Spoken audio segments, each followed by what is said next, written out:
Hello everyone, and thanks for joining me. I want to continue to present you information that I've gained over a period of time.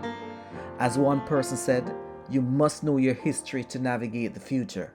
Many times our history is hidden in libraries or in books that we have no access to. Hence, I will continue to make these videos. I'd like to focus on what happened after emancipation in the United States. I will do a follow-up video to this one that will focus on Jamaica, but this time I'm going to focus on lynching as it relates to the period of time prior to emancipation and after emancipation. Let me use this opportunity to recognize the work of Ida B. Wells, who focused her life work on the anti-lynching campaign. Because of her work, we are aware of what happened during this period. Ida B. Wells was born a slave in Holly Springs in 1862. She went through quite a lot. During her early years, she was exposed to newspaper writings by her father. She read to her father, and of course, she gained a lot of experience as she developed through her life. From her work, we can establish that lynching was seldomly done during the time of slavery in the United States. One of the fundamental reasons for this was that lynching a slave would mean the loss of property to the owner. So the reality is that the planters did not want to lose their money, so they thought it best to move away from lynching as a form of punishment. Furthermore, they would rather sell the slaves rather than kill them in order to gain profit. Secondly, it was best for the planters to kill their slaves within the framework of the law. Yes, the framework of the law. By killing the slave within the framework of the law, they will be guaranteed insurance compensation. Another reason for the absence of lynching during the time of slavery was that planters did not want mobs to be involved in their business. According to Ida B. Wells, mob justice would interfere with the white landowners' structure, and this would create a problem for them. It should be noted that before the Civil War, mainly whites, Native Americans, and Asians were lynched. However, according to Ida B. Wells, this position shifted after the Civil War. And by the 1900s, most of the victims lynched in the United States were, of course, African Americans. Wells, in her report, outlined that in 1892, 241 men, women, and children across 26 states were lynched. According to another human rights organization, between 1865 and 1950, over 6,500 lynchings took place in the United States, and these individuals were all African Americans. I came across this website that gives an overview of what lynching was like from 1877 to the 1950s.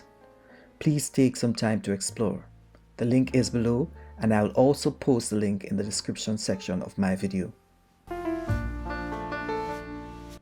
Sad to say, in many cases, lynching seemed to be a major attraction, or you could say entertainment. If there was a lynching, everyone in that area would gather around and ensure that they have the best vantage point to see what was happening. These photographs highlight some of the scenes taken during a lynching and after a lynching.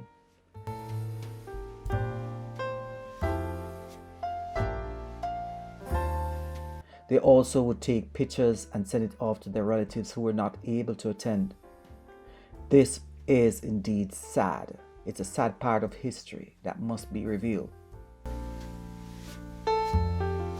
Ida B. Wells outlines that from 1882 to 1968, there were over 4,743 lynchings recorded.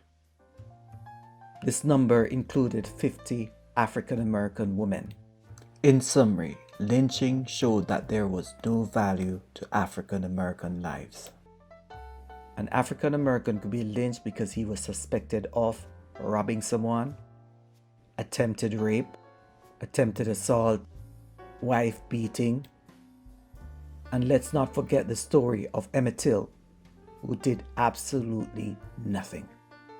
Ida B. Wells outlines the wickedness of lynching by highlighting a situation where a young man is lynched because they thought he knew of a crime that was committed. Of course, the young man did not commit the crime, but he was still lynched. Ida B. Wells outlines a case of a man who was brought before the court and tried by a white jury and found not guilty. This did not go well with the people in the community. As a result, a few nights later, they found him and of course he was lynched. In another bizarre lynching case, someone was lynched for beating his wife. Although the punishment for beating his wife was a fine, he was still lynched.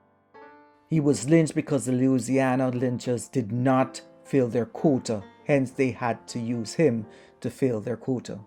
Here are some other reasons why people were lynched.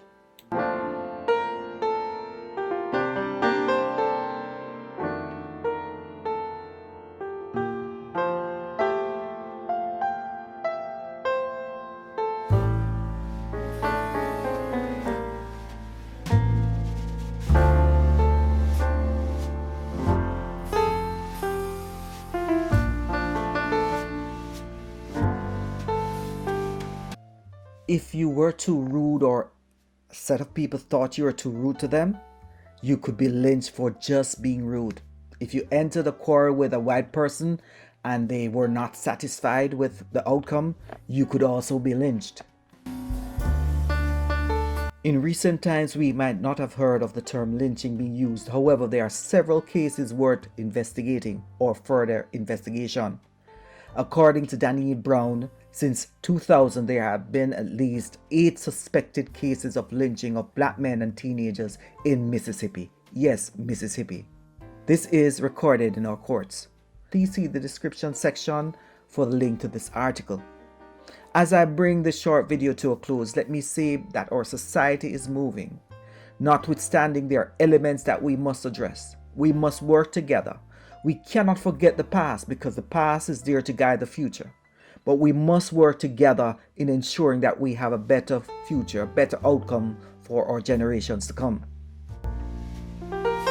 Yes, the reality is that lynching has left a mark in the history books as it relates to United States and the African American society.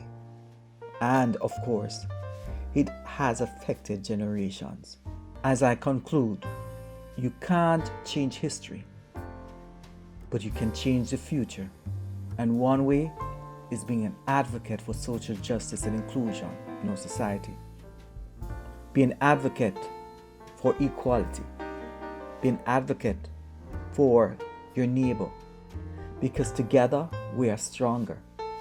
And if we have any external threats to United States, as a country, we need to work together in order to survive. And I'm worried about that because the COVID pandemic has taught me that we are more divided. And it's really shocking because we have so much to do together. However, if we're divided, it's a sad state. I'm out.